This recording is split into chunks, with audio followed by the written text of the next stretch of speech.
In today's short and simple tutorial video, I am going to show you how you can delete your Twitter account permanently, therefore without wasting any of your time. Let's jump to the video. First of all, you need to open Twitter application.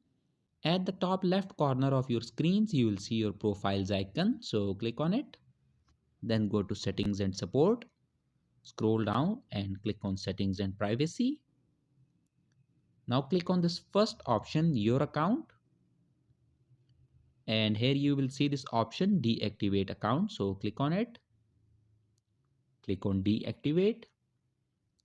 Now enter your Twitter account password. Once you have entered the password, click on this deactivate option. Click on yes, deactivate.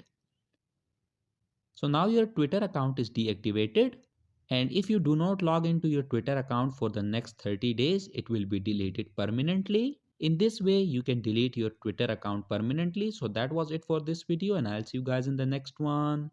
Peace out.